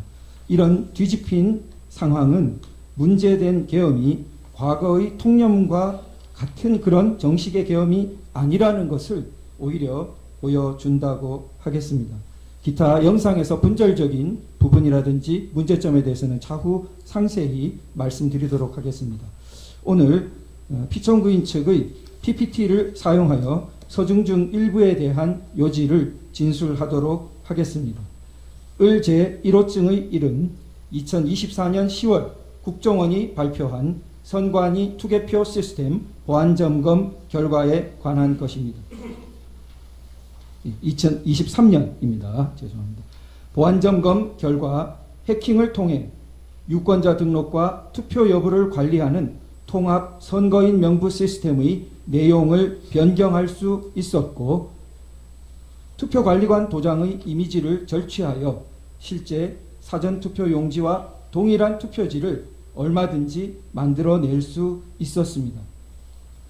을 제4호증은 법원이 연수을 선거무효소송 변호사들에게 준 통합선거인 명부 사본입니다. 이 사본에는 선거인의 성명과 주소가 삭제되어 명부상의 투표자가 실제로 투표했는지 여부를 전혀 확인 검증할 수 없도록 되어 있습니다. 하지만 대법원은 판결문에서 원고가 선거인 명부를 열람했으니 실제 투표 여부를 확인할 수 있었을 텐데 아무런 주장과 증명도 없다고 했습니다. 도장 파일을 절취하여 위조 투표지를 쉽게 만들 수 있다는 점 앞서 말씀드렸습니다. 을제 3호증의 4 및 19는 제21대 총선 재검표 현장 등에서 촬영된 투표지들의 사진입니다. 총 6곳에서 실시된 재검표 현장 등에서 신권다발처럼 빳빳한 투표지 묶음들이 수없이 나타났습니다. 정상적으로 기표한 후 접어서 투표함에 넣어 뒤섞인 투표지들이라고 전혀 볼 수 없이 인쇄소에서 재단되어 바로 옮겨진 것 같은 모양이었습니다. 을제 3호증의 4는 선관위가 홈페이지에 게시했던 영상물을 캡처한 사진입니다.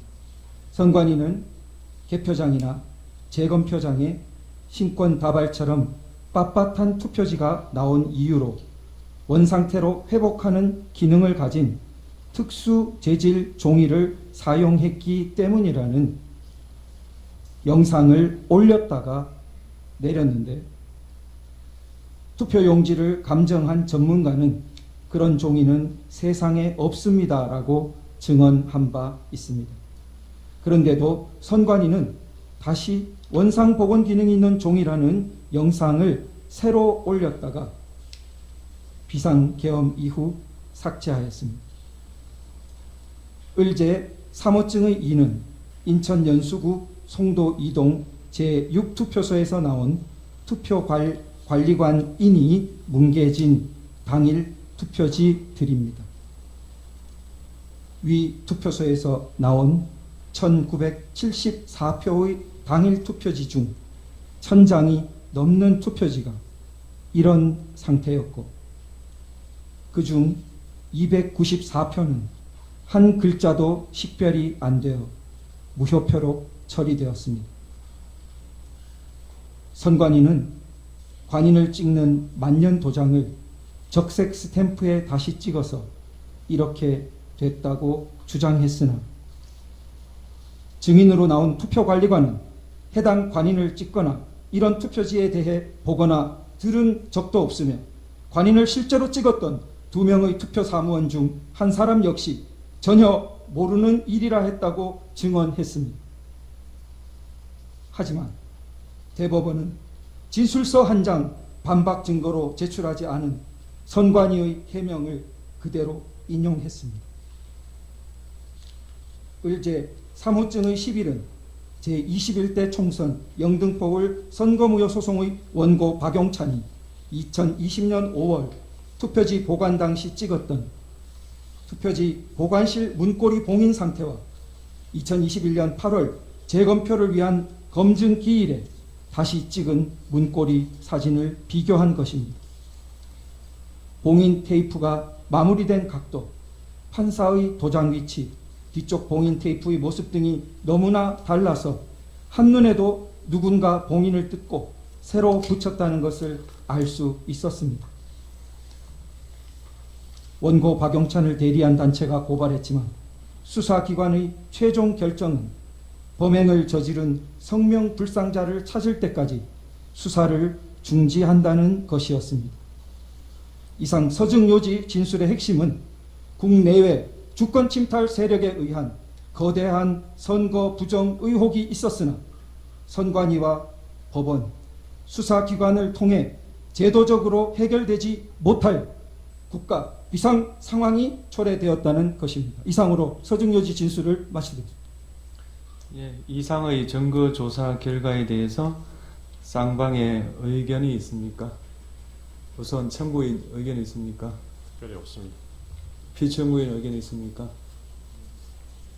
예, 여러 가지 드릴 말씀이 있는데 잠시 휴정 후에 저희들 상세하게 말씀드릴 기회를 주시면 감사하겠습니다. 그리고 저희가 의제 83호증 동영상 부분이 있는데 재생할 수 있도록 허락해 주시면. 그거는 지금 증거가 채택이 안 되지 않았습니까? 그런데 지금 이제 동영상이 저쪽에서 그 재생이 됐기 때문에 공평하게 의미에서 아니 그거는 공평한 거하고 다르죠. 증거 채택되어야 증거 조사를 할 수 있는 거는 법률에 속하는 거라서 그건 공평의 영역에 속하지 않습니다. 다음으로 피청구인에 대한 질문을 하겠습니다. 피청구인 본인께서는 그 자리에 계시면 되겠고요. 질문사항은 2개밖에 없습니다. 피청구인에게 진술 거부권을 고지해 드립니다. 질문 전체에 대해서 또는 개개의 질문에 대해서 진술을 거부할 수 있습니다. 신문이 예정돼 있지 않았던 상황으로 알고 있는데요. 제가 지난밤에 그 오늘 발언 기회를 줄 수 있느냐 협의할 때 분명히 말씀드렸습니다. 재판장께서 하시면 제가 2가지만 아는 대로 묻겠습니다. 말씀을 드리겠습니다. 네네. 네. 첫 번째 질문은 국가 비상 입법기구 관련 예산을 편성하라는 쪽지를 기획재정부 장관에게 준 적이 있으십니까? 저는 이걸 준 적도 없고, 그리고 나중에 이런 계엄을 해제한 후에 한참 있다가 언론에 뭐 이런 메모가 나왔다는 것을 기사에서 봤습니다. 근데 그 기사 내용도 조금 부정확하고, 그러면은 이거를 만들 수 있는 사람은 국방장관밖에 없는데, 국방장관이 그때 이제 부속이 돼 있어서 구체적으로 확인을 못했습니다.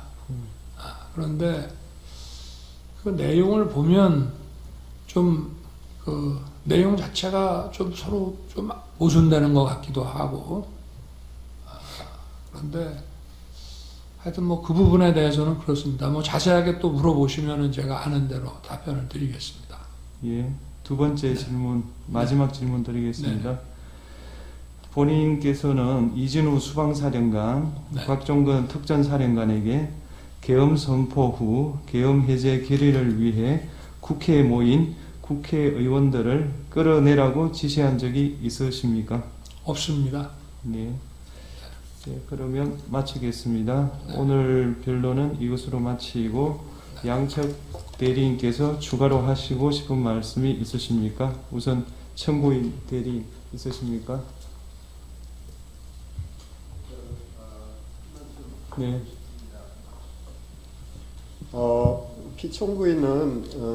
피청구인 측은 지난 2차 변론에서부터 다양한 부정선거 의혹에 대해서 제기하고 있습니다. 그리고 어제 오늘 선거 부정 논리를 뒷받침하는 다수의 증거와 증인도 신청했습니다. 하지만 대법원 및 사법기관 판단을 통해서 모두 근거 없는 주장으로 판단된 사안들에 대한 것입니다. 저희 청구인 측 대리인단은 피청구인 측의 선거 부정에 관한 주장은 아무런 근거가 없을 뿐만 아니라 이 사건 탄핵 심판의 쟁점이 아니라고 생각합니다. 가사 선거 부정이 있다고 해도 피청구인이 비상계엄을 선포한 것, 병력을 동원해서 국회에 침입한 것 등 이 사건 소추 사유를 전혀 정당화시킬 수 없습니다. 선거 부정의 사유는 피청구인 스스로 발표한 계엄 선포 사유에도 등장하지 않았습니다. 계엄 선포 도발에 실패한 이후에 비로소 자신의 행위를 정당화하기 위해서 그런 사유로 등장한 것입니다. 사실 선거 부정을 저지를 수 있는 가장 큰 위험을 가지고 있는 존재는 선거관리위원회가 아닙니다. 그보다 더욱 큰 힘을 가지고 있는 기관, 행정부이며 국가정보기관이며 이들을 지휘하는 대통령입니다. 중앙선거관리위원회를 독립된 헌법기관으로 만든 것은 대통령과 행정부 그리고 정보기관으로부터 선거관리의 독립성을 보장하기 위한 취지였습니다.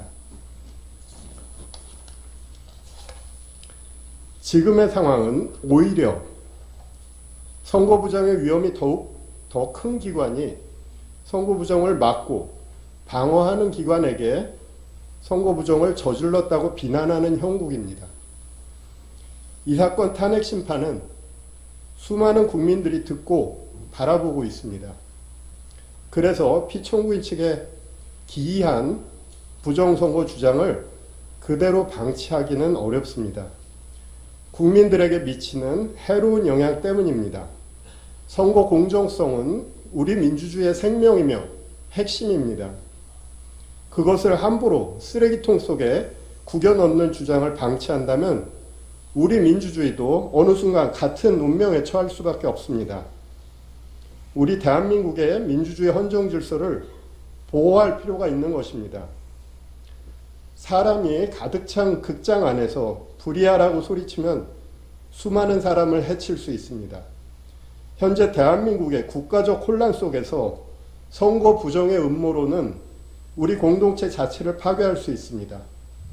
최근 서울 서부지방법원에서 발생한 폭도들의 만행은 이와 유사한 무책임한 주장들이 초래한 결과라고 할 것입니다.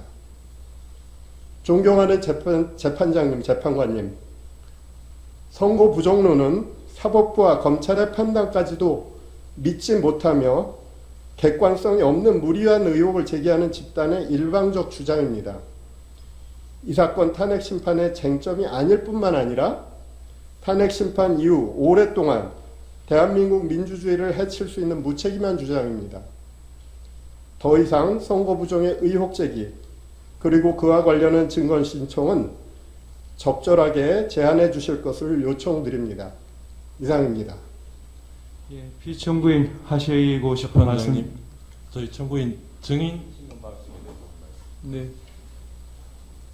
다음 일부터 이제 관련자들 증인 신문이 이루어질 텐데 김영현 증인은 뭐 변론으로 하더라도 나머지 증인들의 경우에는 피청구인이 군통수권자 지위에 있으면서 선언했던 이 계엄 선포 당시에 피청구인으로부터 여러 국회, 특히 국회의 계엄 해제 요구 의결을 방해하기 위해서, 저지하기 위해서 구체적인 지시를 받았던 사람들이 여러 사람 있습니다. 이런 사람들이 증인을 하게 될 텐데 피청구인이 앞으로도 이제 심판장에 출석을 하게 되면 그 면전 상태에서는 사실대로 진술하기가 좀 어렵지 않을까 걱정이 됩니다. 그런 점을 고려하셔서 피청구인을 퇴정한 상태에서 신문이 이루어지게 해주시거나 그것이 어렵다면 적어도 피청구인과 증인이 직접 눈을 마주치지 않을 수 있도록 가림막 같은 걸 설치한 상태에서 증인 신문이 이루어질 수 있도록 해주시기 바랍니다. 예, 재판부 평의를 거치겠습니다. 피청구인 측 하시고 싶은 말씀 있으십니까? 예. 탄핵 재판이라는 게 형사 소송 절차 준해서 하는 것이고 또 제가 지금 직무 정지된 상태이기 때문에 어떤 영향력도 행사할 수 없습니다.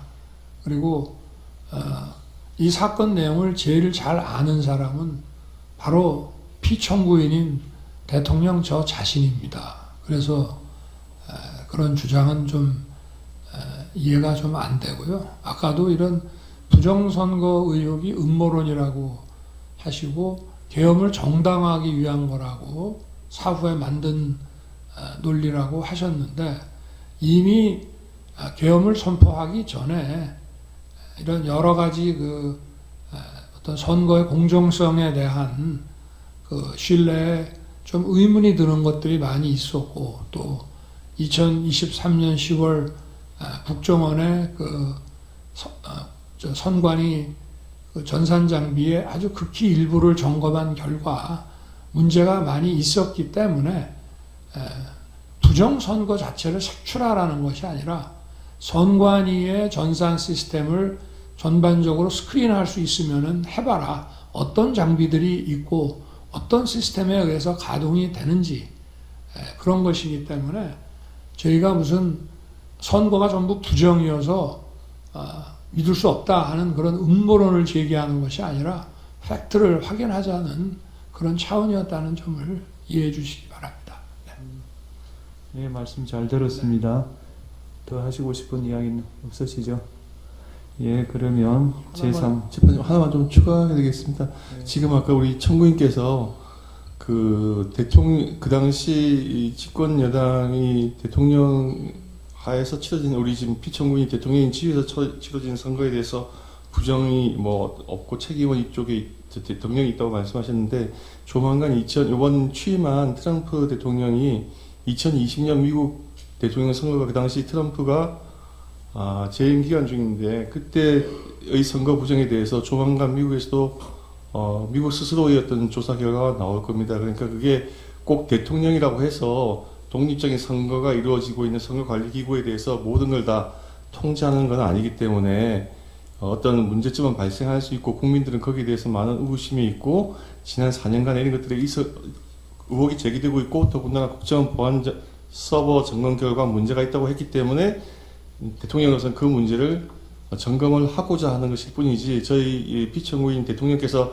선거 부정이 있다고 단정해서 하는 것은 아니라고 하는 것을 다시 한번 말씀을 드리고 그리고 계엄 선포 이후에 이루어진 과정에 비춰보면은 사후의 그 어떤 변명을 추가하는 것이 아니고 국정의 안정을 위해서 그 선포할 때부터 대통령께서 점검하고자 하셨던 항목임을 다시 한번 말씀을 드립니다.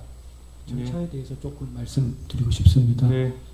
그 저희가 오늘은 피청구인 측은 을 1호증부터 5호증 내지 8호증 정도까지밖에 서중요지 진술을 하지 못했는데 지금 제출은 저희가 92호증까지 이렇게 많이 추가 제출되었습니다.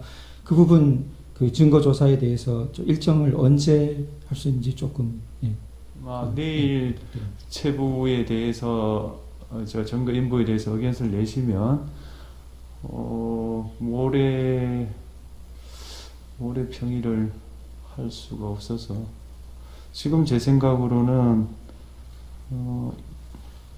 일부는 1월 23일 대부분은 2월 3일 날 체부를 결정할 것 같습니다.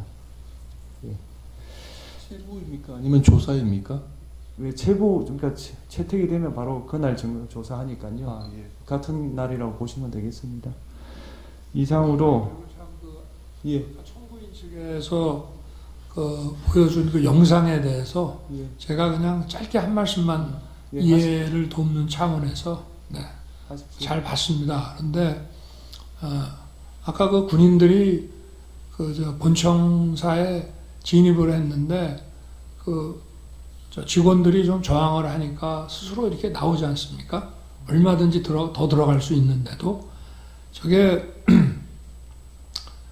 이 점을 좀 국회의 의결을 방해했다는 얘기를 자꾸 소추인 측에서 또 지금 민주당에서 하고 있는데 저는 그런 말씀을 하나 드리고 싶습니다. 가사 그러면 12월 3일, 4일 그 밤에 그 내려진 의결을 군을 투입해서 방해했다고 한다면은 그럼 그걸로 이제 더 이상 계엄 해제 요구를 못하고 계엄이 쭉 그냥 가는 것이냐? 저는 그렇지 않다고 봅니다.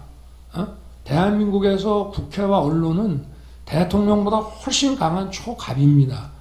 만약에 제가 무리를 해서 계엄 해제 요구 의결을 못하게 한다 해서 국회가 아니라 다른 장소에서도 할 수 있고 그 이후에 얼마든지 계엄 해제 요구를 할 수가 있습니다.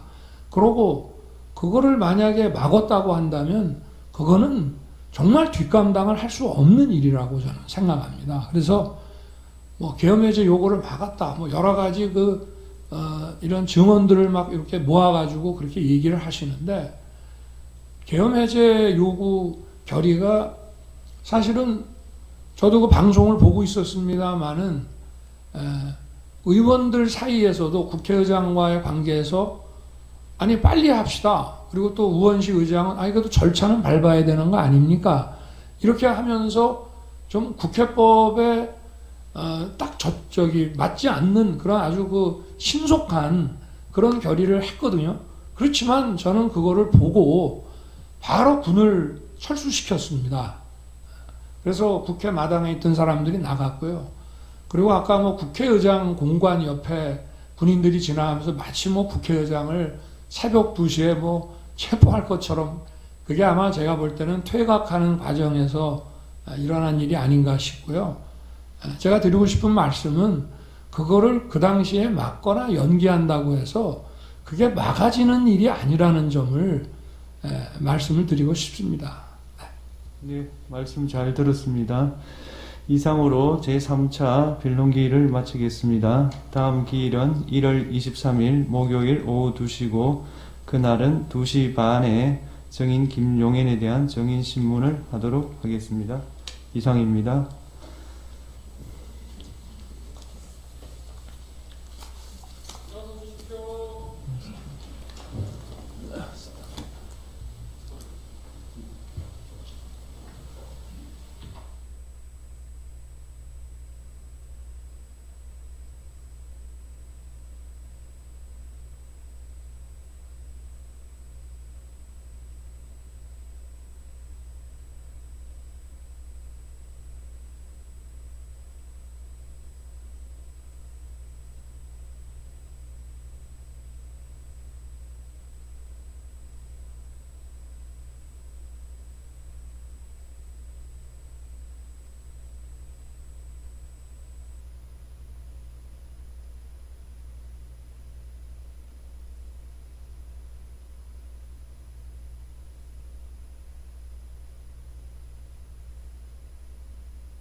있습니다.